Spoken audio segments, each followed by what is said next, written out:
All right, we're back in day 2 on this thing. So yesterday I started taking the exhaust off from underneath and getting everything out from the bottom, and then it was already in the evening, and it was my wife's birthday was yesterday and mine was one day this week. So we went out to eat for our birthday yesterday, and I was late to my own birthday party because I was trying to get the exhaust off of this thing and start messing with it. So then today we had to go out of town, take my wife to a doctor's appointment, and so just got home and had a little bit of time to mess with it.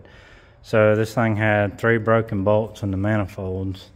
So the front one on this side and the back one same side. So I pulled it off, pulled the manifold off, and then pulled the inner fenders out, and then put it up in the air so I could get to them. Luckily there was, about that much hanging out of the head, and I just was able to slide a nut over it and then weld to it, and then they came out. All of them came out without hassle, which is rare for me, but they came out, so I was very thankful for that.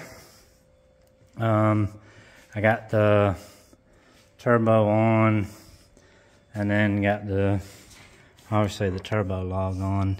So what you have to do on these turbo logs is when they come, they have all this extra flashing on them from the cheap castings of them.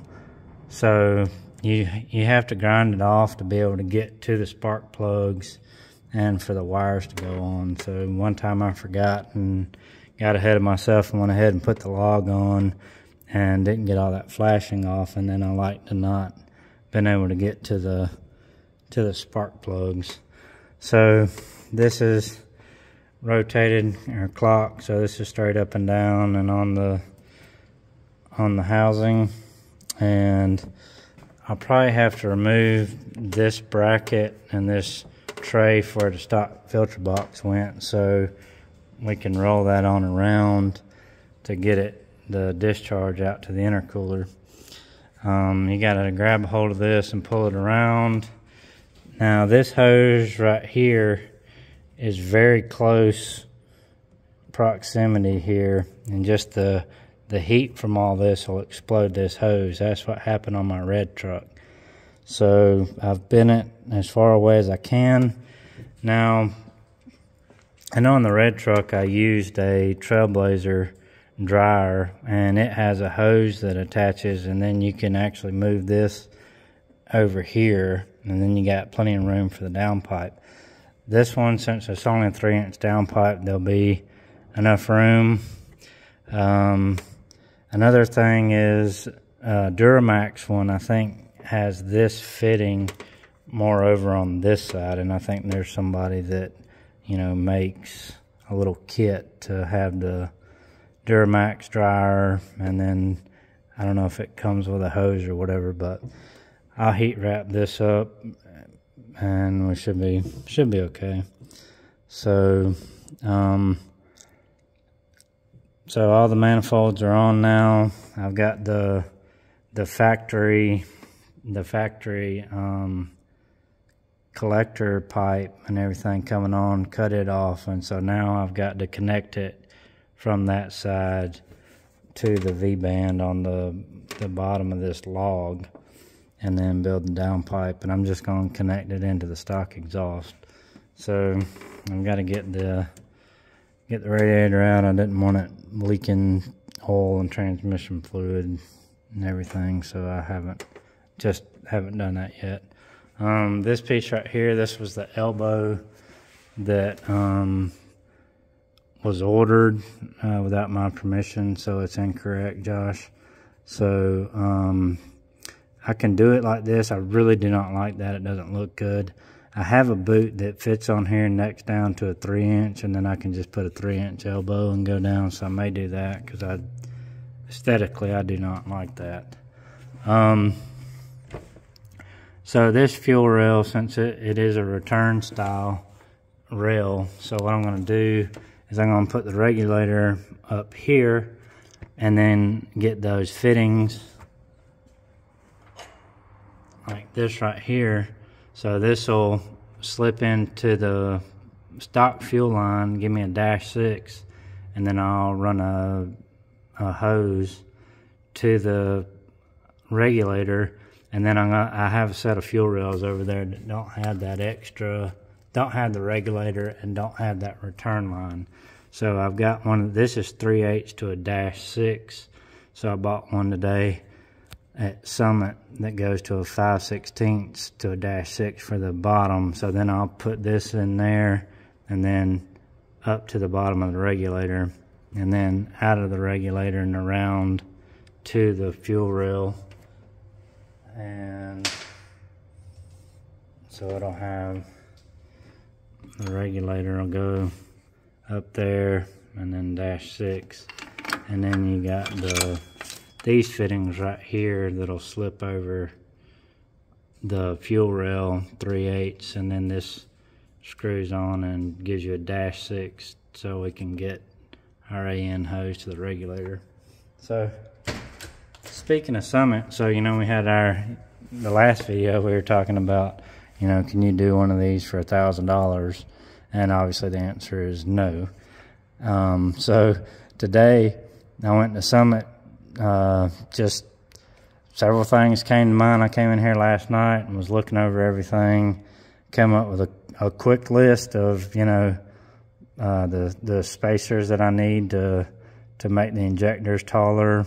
Luckily ICT has a good diagram that shows the height from O-ring to O-ring, and then shows which adapter you need to get to whichever height you're dealing with. So to get from the LS3 injector to the truck height, you know, it's whatever part number. And those things were $50. I was shocked at how expensive they were. But, you know, all that stuff, I ended up spending $400 at Summit today on, you know, those injector spacers, and then I need the fitting a 1/2 inch to a 1/2 inch pipe to a -10 for the oil drain on the oil pan, the pan filter, a couple of fittings and hoses, you know, and it was $400. So I mean, this stuff's not cheap, and it'll nickel and dime you to death. I mean, I've done how many of these, and you know, there's still, every time I do one, you know, it's like I should know by now off the top of my head, but you know, once I get in the groove and rolling, I mean, I've done enough of them. I've got stuff laying around. I've got stuff in my toolbox. So, you know, I just get what I need and get it together and get it done, you know, and move on. So, but, you know, it'll nickel and dime you to death just with all the little fittings and just all the little things that it takes to put something together.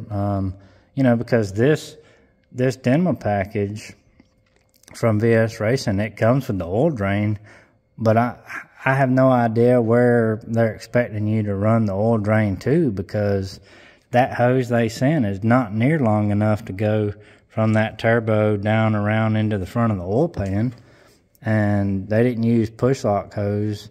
They had that nylon braided with the hose ends on it, which, you know, I used the push lock because it's easier to deal with. And then I bought a long roll of the push lock hose for oil, and you know, I make them to length and then just do a nice gradual run to the pan.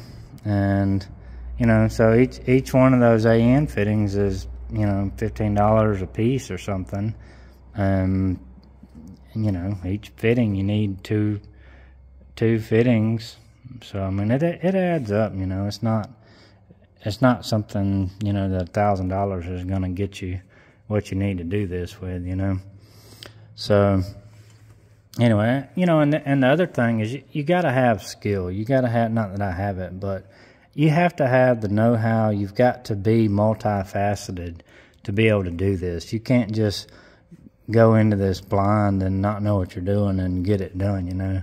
I mean, the broke bolts, you know, you got to pull those off. Luckily, you know, I've got a welder over there, so you know, I know I've done enough of them. I know how to get them out, you know. I weld to them, weld the nut to them, get them out. But you know, you got to pull the manifold off, you got to get to it, you got to weld to it, you got to back them out, clean all the surfaces, replace the gaskets, put everything back on, you know.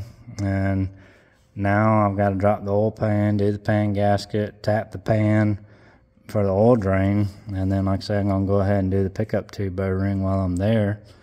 And, you know, you got to know how to do all that. And then with the tune-up, you've got to know how to do it, you know. And luckily there's people out there that are willing to help and that have, you know, the tune repository. You can go look at that and do a file compare and see what to change. And one of the first ones I did, I went crazy and went through, and everything that was different from their file to my file, I changed everything. And then it had like a cruise control effect.